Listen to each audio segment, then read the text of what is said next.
Hau'oli makahiki ho. Happy New Year, everybody. Today I want to focus on the feet so that we can start off 2017 on the right foot. No pun intended, but totally intended. So we're going to talk about feet today. I did talk about it a bit last week, but there was no sound, so I don't know if you got the goodies behind it. In any case, we'll revisit some of the details I went over last week and then maybe have some different points or different emphasis this week as well. So you know how I'm so big on everything being very connected. We're not just one working part, but everything works in its individual way to then work with the whole network of the body. So as we look at the feet and as we work on the feet, getting mobility as well as strength in the feet, it's gonna also help us to create better health to the knee, better function to the knee, and also better health and function up into the hip. To me, it's like a two-way street. Information that's going in and out of your foot goes all the way up and either helps or hinders your hip, and vice versa. Things that are going on in the hip, good or bad, will also reflect all the way back down to the feet. So the first couple of things I want us to just get familiar with is what the foot looks like and how things should be gliding, how things often don't glide or don't work, and then what we can do to get there to be movement again in those areas. So we're gonna look here at the foot, at the bones of the foot. And so we've got the toes and all the bones of the toes here, the metatarsals, that will move and should be mobile. But for a lot of us, we don't start to use the feet well, and it starts to get a little stiff, stuck, and we will not benefit if that is going to be the case, if things are stuck. And then we've got here that heel bone. And there's a bone right in the middle between the heel and then connects it to the cuboids and the foot. That's where the ankle articulates, or the foot articulates with the shin, so the tibia and the fibula in there. And so if things are not moving well in that joint, then we also will see things not moving well here up in the knee joint. If your foot can only flex this much or only point or extend this much, it's also going to determine how much movement you can actually get in your knees. And then that will then reflect or determine and affect how much movement you get in the hips. So we're looking at today getting nice mobility at the bottom of the chain. We've been looking at the upper part of the chain up until now. And we want to get this beautiful glide of movement in the ankle. So a couple of things that we're going to use to do that are going to be a half roll. This one got chewed up by one of our animals. And if you have any sort of small ball, more of like the squishy type of ball, tennis ball will work. It might slide though. So I'll show you a trick that I have if all you have is a tennis ball. Another option would be to roll up like a hand towel. Just roll it up. I've actually got it in fours, so half and half, and then roly, roly, roly. So that you've got this sort of like dome shape here. This is not the best scenario because it squishes. It doesn't give you a lot of resistance back, but it still works. So then that's one way you can do it. And if you want, you can rubber band it so that it stays more put together. Okay, so coming down to the floor with me. And go ahead and take a look at your feet. So first and foremost, I've talked about keeping the feet nice and open, having that spread in the feet. And if that's something, your feet are really tight and it's very clenched up, that's something you're gonna wanna start to work on with some of the foot massage we did last week, or just giving yourself that time, that awareness, and that permission to open up your feet, to teach your toes, your metatarsals to lengthen, to teach your web spaces to open. It's mostly just a conversation that you need to have with your feet, and then consistently. So you want to start with that. And then you want to start with just doing some of these simple bends to see where your range takes you, where your flexibility might stop you or allow you to go. So that has to do with a lot of the fascia and tissue at the bottom of your feet that comes up around the heel, the Achilles, and even into the calf area. Yeah, even if things are kind of tight in the fascia around here, that's then gonna maybe limit a little bit of this. So again, it's always conversing back and forth. So just see where you're at in that flexibility. Now, we want to look to see that the crease here is fairly level, yeah, mostly straight across, that we're not doing any bowing out like this or bowing in or collapsing like that. We're looking for that nice straight line across there, and that we're not going to clench the toes in the process. We want to keep those toes nice and open.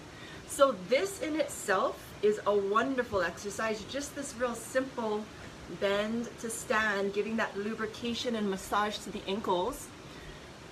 You want to feel nice heaviness through the heels, feeling the heels dropping back and down, so that this bone can drop in and the muscles can drop in and not tense out, because that'll start to just create an opposition of what we're looking for in the drop in the heel.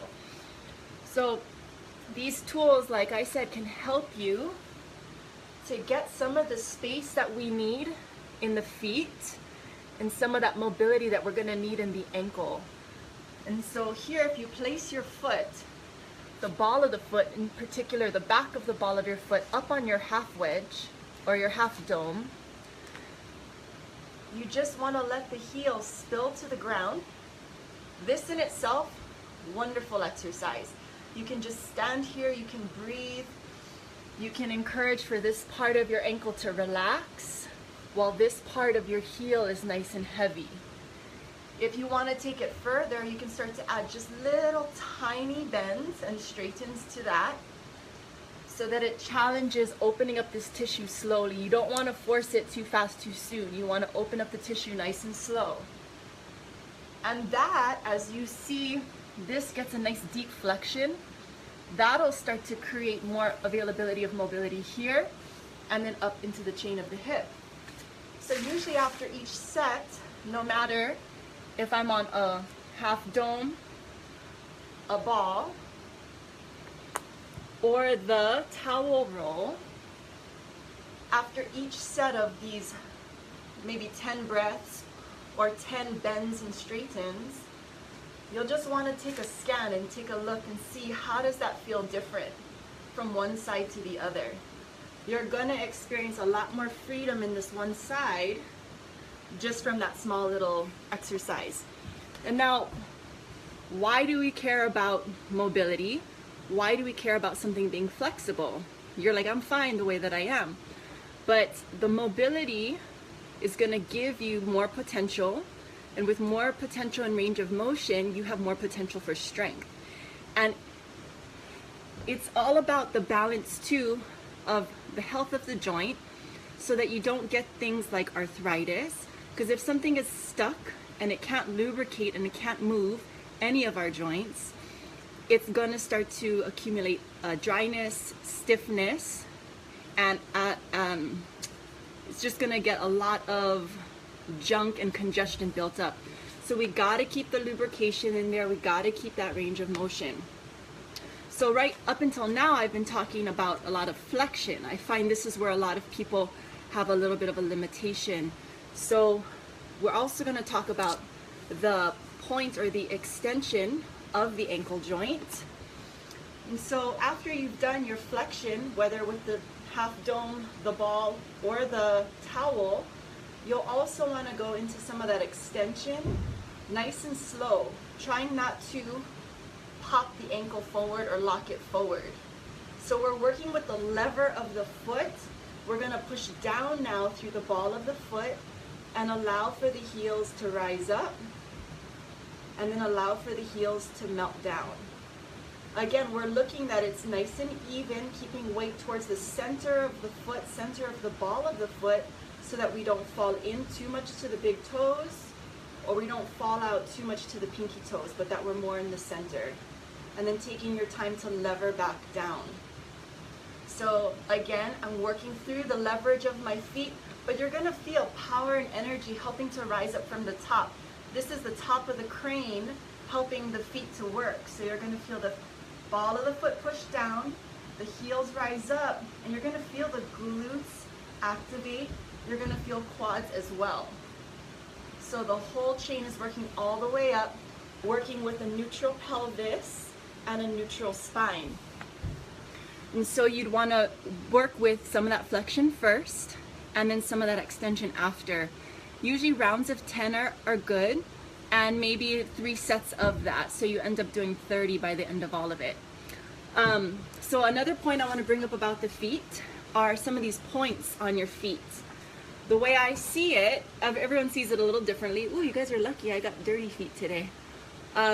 So there's this point here, the ball of the big toe, the ball of the pinky toe. You've got this inner heel and outer heel. Some people just reference the center of the heel, and that's a good point as well, but I like to talk about the inner heel and the outer heel. And so these are the 4 points that you really want to focus when you're standing flat. You want to have those be grounded. And that's kind of a good checkpoint for you to look into as far as assessment goes. Are you able to keep those 1, 2, 3, 4 points equally weighted into the floor? Or do the outer ones tend to lift off? Or do the inner ones tend to lift off? So notice that just in your day-to-day standing, but then especially notice that when you're starting to do work. Because as soon as you start to do things like your downward dog or lunges, the foot might tend to do some weird things or compensate in some weird ways, especially if it's firing from patterns that you've accumulated over the years that aren't serving you. So now, with those 4 points, you want to think about that standing. You can think about it even while you're sitting on a chair, or if you're in the supine position on the floor, you want to also think of those 4 points grounded while you're doing ab work, while you're doing bridging especially. You'll see it quite a bit. As soon as someone starts to bridge, this will start to happen. So you got to keep all the 4 points grounded. So like I've mentioned, this is one of the more common tendencies of the foot or the ankle is to kind of clench and roll out. So this is where, for you who do that, I'd cue you for those 2 inner points to ground that down. And then for those of us who maybe collapse in on the arches and these outer edges come up, you're gonna wanna focus on those. For any of you who tend to clench the feet and really like grab, see how this inner first point of the big toe comes up? You're gonna wanna get that guy to be nice and heavy and really let that ground down so the feet can spread, the toes can spread, and be as much grounded and as much surface area for you as possible. And that's gonna be really helpful, like I said, in things like lunges and in downward dogs, which I'm gonna show you right about now. So for example, when we're in a lunge, a lot of times I'll see this. A foot starts to go into that mode. It's rare that I'll see this one, but I'll usually see this. So that's the foot doing a lot of work that it doesn't actually have to do, that the upper thigh and the glute is missing out on. So check it out when you're doing your lunges, when you're doing your yoga practice. Open up your feet, ground all 4 points. Try to let the toes be free and relaxed. Even if you're in something like Warrior 2, check out that foot alignment. Make sure you're not doing anything wonky or grippy in the foot. Even something in like Trikonasana, you want to ground those 4 points and not let anything deviate from there. In a downward dog, I'll try to do my best to show you here. When your heels are melting towards the ground, a lot of times, again, I'll see a rolling out here or a rolling in. Ground the 4 points equally. Look for the hip creases, or sorry, the foot creases to be nice and parallel with the floor. And that's gonna affect all the way up through the chain. and affect how the stretch goes into the knees, to the hips, and all the way up.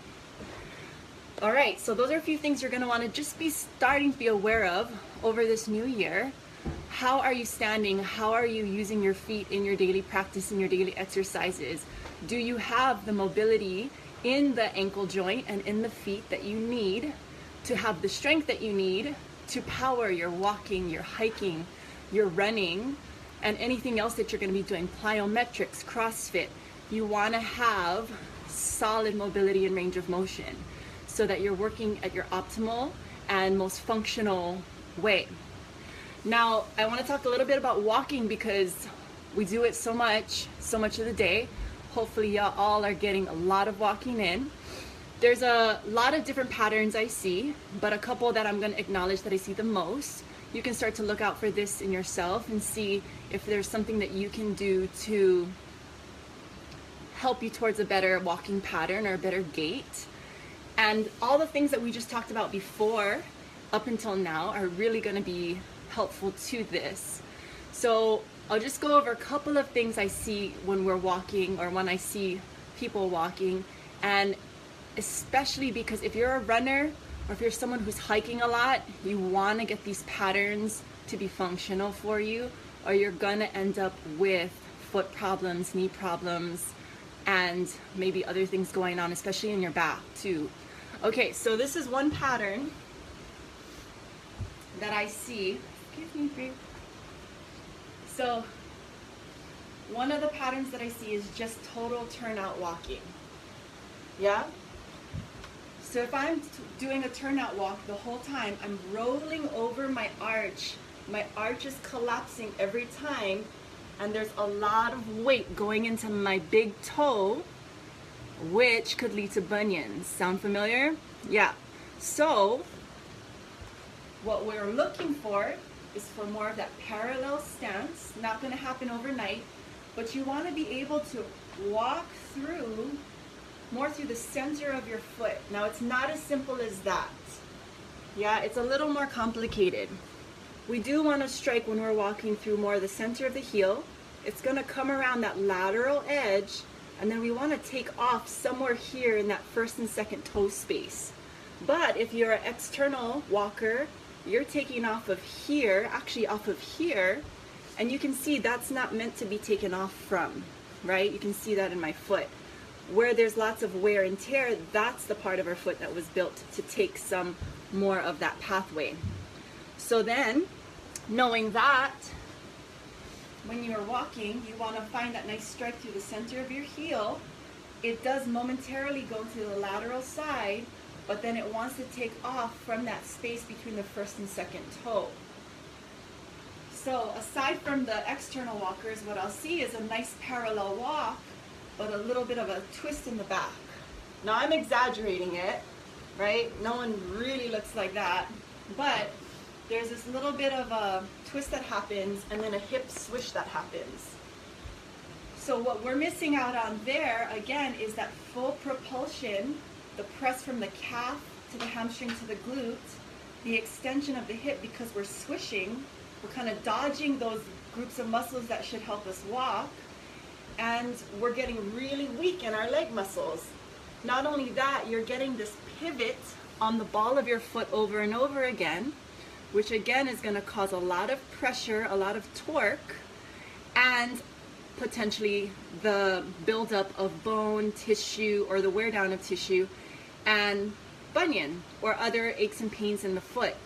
So we're going to want to check out to see if we're doing any of that twist at the end of our stride as it's coming through. And so looking for that, good to walk in front of a mirror, or you can turn your phone screen backwards and watch yourself walk, or record yourself watch and see, record yourself walk and see what's going on. The next one that I often see is someone looks like they're walking straight, but the ankle does this sort of bow action, and they take off the pinky side of their foot. Again, I'm super exaggerating, but that's another walk that I'll see often. It looks good, looks good, looks good, but then it takes off the pinky side. It's not taking off through the first and second toe track, right? It's going off the side. And that's going to start to create a weakness in the ankles. This ankle's constantly getting worked over and over, and it's starting to then create a certain sort of a pull up the side of the leg that's then going to make the knee complain, the ankle complain. And what's important about all of this tracking, not only because of the function of movement, but because we want to place good weight into our bones for the health of our bones and for bone density.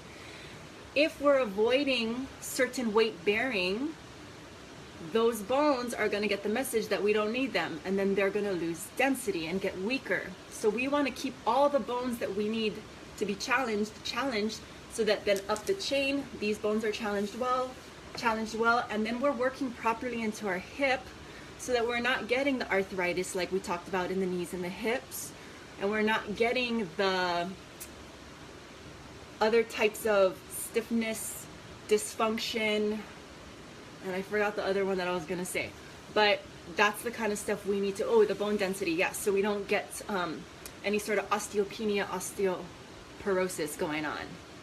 Now this was a really long session today, but I wanted to get those out there for you because literally I want you to step into 2017 on a good note, on great feet, great legs, hips, and functional body, but also want you to start off 2017 in just the most magnificent way, spiritually, energetically, with your families, with lots and lots of love around you.